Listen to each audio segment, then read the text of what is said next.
Amigas, amigos, ¿cómo están ustedes? Mucho gusto en saludarles en un programa más de nuestra serie de Radio Televisión de Veracruz, los desayunos de los domingos por la mañana. Muchas gracias. Ya saben ustedes que nuestro programa se transmite en RTV, Radio Televisión de Veracruz, y también en TV Más, Cable Más se llama, ¿verdad? Cable Más. Y tenemos la suerte de que unas otras estaciones como La Nueva República, notipoemas.com, también están transmitiendo nuestra emisión, así como en Estados Unidos Direct TV, en 3 horarios diferentes, cosa que agradecemos.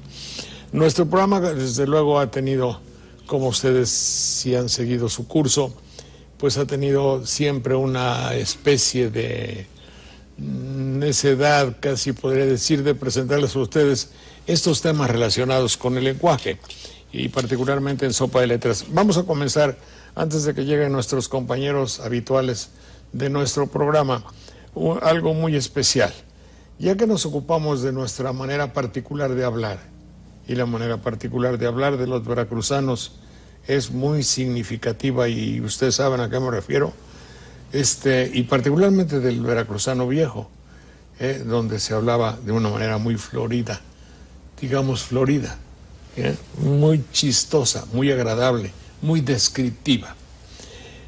Hoy voy a tener el gusto de presentar al maestro Luis Fernando Lara, lingüista, investigador y académico mexicano, que colabora para el Centro de Estudios Lingüísticos y Literarios del Colegio de México. Es miembro del Comité Internacional Permanente de Lingüística de la UNESCO. Ha redactado y publicado más de 90 artículos de investigación y 30 trabajos de divulgación y una docena de libros. Él nos va a hablar sobre los trabajos tan arduos y tan difíciles que es hacer un diccionario. Pues, ¿qué es un diccionario? Bueno, es la recopilación de todo aquello, todas aquellas palabras que utilizamos para comunicarnos. Y parecería ser una obviedad. Estamos muy comunicados, eso también habría que verlo. La comunicación en realidad nos comunica, las palabras nos sirven, las utilizamos bien. Aquí está con nosotros el maestro Fernando Lara, Luis Fernando Lara, con su diccionario del español usual en México, o del español en México. Mucho gusto, licenciado. Muchas gracias que por vino usted. ¿No? Gracias. ¿Qué me cuenta? ¿En cuánto se hace un libro de tales dimensiones? Lo primero. Pues desgraciadamente en muchos años el trabajo de hacer un diccionario... ¿Aún con computadora? Aún con computadoras. Desgraciadamente las computadoras no piensan. No piensan. No. Y como no piensan, no pueden hacer el trabajo. Sí. Por supuesto que nos ayudan muchísimo. Claro. Pero el trabajo tiene que ser trabajo humano. Sí. Y eso hace que nos tardemos desgraciadamente mucho tiempo. Cuénteme usted, ¿qué es este diccionario? Bueno, nuestro diccionario es el primer diccionario integral del español que se habla en México. Cuando digo integral, es que toma todo el vocabulario, no solamente los mexicanismos, que es a lo que más nos han acostumbrado, Sí. sino el resto de las palabras comunes del español, como perro, gato, etc. Pero el hecho de hacer un diccionario integral del español mexicano nos permite tener una idea completa de cómo hablamos los mexicanos. Mientras que si nos restringiéramos solo al mexicanismo tendríamos una idea solamente pintoresca del mundo. ¿Mexicanismo y ranchero es lo mismo? No, de ninguna manera es lo mismo, porque también hay urbano. Sí, ¿verdad? Hay mexicanismo urbano, el caso del barrio de Tepito mexicano. Que El mexicanismo urbano. Es que es un mexicanismo urbano. Pero entonces, el de banderilla es ranchero. En la medida en que en banderillas sigan siendo rancheros, porque... Pues yo creo que sí. A veces para mí yo prefiero ser ranchero que urbano, fíjese. Ah, sí, eso sí. Pero es que el mundo está cambiando tan rápido que estamos perdiendo mucha agricultura. Y los pueblos están cambiando y se están pasando a los servicios, etcétera. Sí. En fin, entonces esa es la característica del diccionario. Es el primero de esta clase que se hace en el mundo de lengua española fuera de España. Sí, quiere decir que yo encuentro todo lo que hay en un diccionario normal, Así es. pero un Definido poco... por los mexicanos. Sí. Y con los matices o las diferencias de significado que hay en palabras muy comunes y corrientes, ni siquiera se da uno cuenta de eso, pero que sin embargo tienen que ver con el modo de hablar de los mexicanos, ¿no? Pero, Simplemente, ¿como qué palabra me decía usted? por ejemplo, si uno llega a un bar en Madrid, en la puerta del bar ve un letrero que dice tire. Nosotros en las puertas pondríamos jale, Ah, sí, sí, sí, sí. ¿verdad? Jalar, pues es una palabra del español, sobre todo muy usada en Andalucía, pero los mexicanos que los españoles.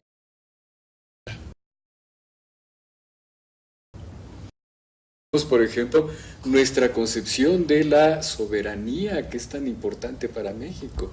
Si uno lee el diccionario de la Academia Española, la soberanía es algo que corresponde al rey, al fin y al cabo es una monarquía. Sí. Mientras que para nosotros la soberanía es del pueblo. Esas pequeñas pero importantes diferencias son las que aparecen en nuestro diccionario. Y luego, por supuesto, pues mucho vocabulario coloquial. ¿Por qué pusieron ruta de evacuación en vez de salir o salida? Digo, eso Sí. puede ser un ejemplo, ¿no? Lo que pasa es que en ese lenguaje mexicano administrativo son muy barrocos. Son muy, iba yo a hablar con la terminología veracruzana, pero ¿no quisieron complacer un poco la ideología norteamericana? En muchos casos son traducciones directas, Sí. ¿verdad? Pero de todas maneras, en el ámbito del lenguaje administrativo político mexicano, sí, desde hace mucho tiempo ha existido un deseo de un lenguaje elevado que se vuelve ridículo. Y eso lo vemos en presidentes de la República, en secretarios y en empleados de diferentes lugares, ¿no? Sí. Entonces, parece que les da miedo decirle al pan pan y al vino vino. Sí. Pero eso no nos caracteriza a todos los Que mexicanos. usted tiene que ir a aperturar una cuenta. Pues sí, o se ofertan tales cosas. Se ofertan. Los locutores de fútbol que recepcionan un balón, Pa' la madre. ¿verdad? Pero en el caso de los locutores de fútbol, yo diría que trato de ponerme en su lugar. Y digo, es que estar narrando inmediatamente lo que está sucediendo en el campo de fútbol debe costar mucho trabajo como para no equivocarse. En el hipotético caso de que narraran lo que ven, pero yo te aseguro a usted que hay algunos como el Perro Bermúdez que están narrando lo que su imaginación floreciente o dependiendo de lo que hayan fumado, les dicta. Están narrando un partido que no existe y dribla, caracolea, gambetea, zigzaguea, se escabulle y gol pero de los contrarios. Si están narrando pura mentira.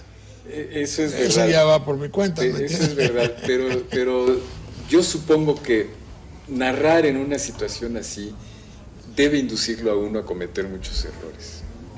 En el caso de nuestros políticos no, yo creo que eso es buscado. Sí, ¿verdad? Tratan de elevar de esa manera su lenguaje, en parte para no comprometerse.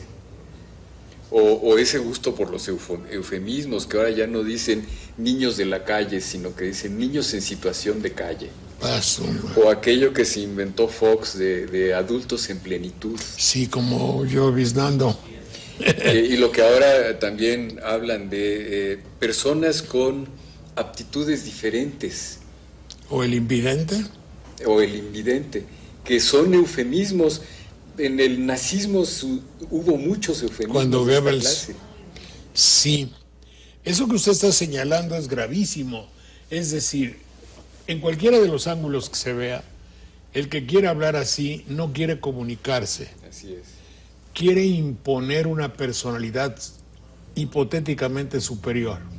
Si yo hablo así, como los niños de Sin Filtro, que es intolerable escucharlos porque usted tiene que estar haciendo un esfuerzo. No dicen una palabra rebuscada cada cada 10 o 12 términos, cada 10 o 12 palabras, dicen una tras de otra. Entonces, eso incomunica. Eso hace por eso nuestro programa ha buscado siempre la posibilidad de hablar con el lenguaje doméstico que todos utilizamos, y se pueden decir todas las cosas. Claro, por supuesto. Se pueden decir todas las cosas. Y cuando por accidente o por vanidad o por lo que usted quiera hay alguna palabra que nosotros mismos sabemos que es de difícil comprensión, bueno, pues entonces se le pone un paréntesis y se explica. Pero es grave el hecho de que un político hable en esas circunstancias. Hago aquí referencia a los procuradores de justicia. Cuando dicen, oiga usted, que fueron 10 desaparecidos el día de ayer, dice el locutor, y que tal y tal y tal y tal. ¿Es correcto? Ah, ching. Ese es correcto, tiene una carga de mala leche asquerosa y terrible. Es decir, ese señor quiere que usted se dé cuenta que él está dentro de la corrección, dentro de lo exacto. Aparte de ser una calca inmediata del inglés. Así se dice. En inglés dicen lo mismo los políticos. Sí, bueno, pero si se toma como referencia la política de allá para hacer la nuestra, pues es casi como si se hace una confesión de patrón vasallo, ¿verdad? Desgraciadamente así es. Fíjese ahora esta otra calca del inglés que están usando mucho, sobre todo los economistas, una ventana de oportunidad. Un arcoíris de oportunidades. ¿No? Que todo se les convierte en ventanas de oportunidad, en vez de decir, pues, oportunidad sin más. Claro. Posibilidad y muchas otras maneras que tendrían de hablar. Sí. Esto quiere decir que somos unos mercachifles. Es decir, no me acuerdo quién, no lo oí porque luego me confundo tanto por la edad quizá, cuando le dice, no, pues vamos a una sección a representar a una unión internacional, una convergencia, a una, ¿cómo se llama? Cuando hay un congreso, una especie de, donde se congregan de muchos países, y nuestra posibilidad es ganar. Sí, otra calca del inglés. Sí, pero, caray, yo creo que un país no debe cifrarlo todo en ganar. Si lo dice el señor Chedraui, el dueño de Walmart y el dueño de Comercial Mexicana, y entre ellos dice, bueno, vamos a comprar estas manzanas podridas y las vendemos y todo es ganar, me parece muy bien. Son mercaderes, tienen un puesto de mercadería.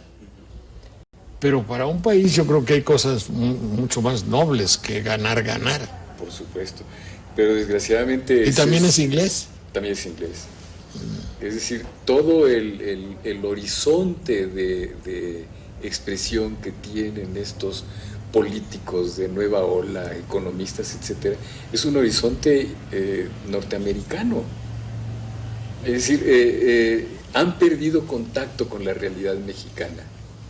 Nunca se han atrevido a salir a la calle, a caminar y a oír a la gente cómo habla y cuáles son sus preocupaciones.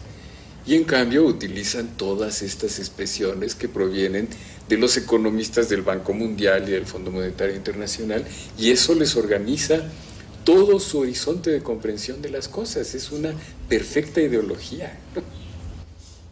¡Qué barbaridad!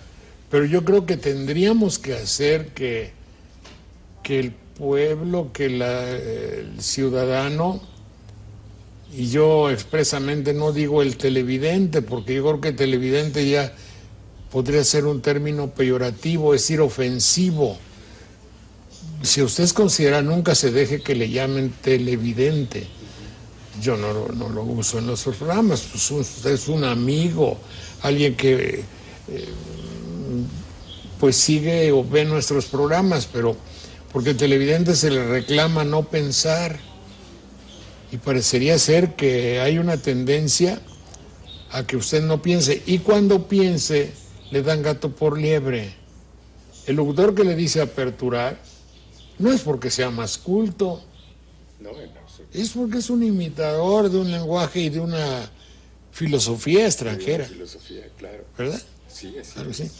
Este diccionario señala cuando algo debe ser mexicano o no. No, no lo señalamos porque por un motivo muy importante. Desgraciadamente la educación en el mundo hispánico, no solo en México, nos ha acostumbrado a distinguir como español correcto el de España Claro. y español proclive al barbarismo el de los otros países. Es decir, que se nos educa con lo que yo llamo una conciencia del desvío. Y entonces todo el mundo, no solo los mexicanos, los andaluces también, por ejemplo, se están preocupando de esto estará bien dicho, esto lo habrá aceptado la academia. Y con esta conciencia a lo que se induce es a una timidez, al tener miedo de hablar. Entonces, como no queremos nosotros seguir impulsando esa situación, les queremos presentar el español tal como lo hablamos y decirles simplemente reconozcámonos en este español y olvidémonos de esta distinción entre el español correcto de España y el español incorrecto de los demás. Yo creo que hay español correcto en todas partes y hay español incorrecto en todas partes. Volvamos en un minuto, por favor.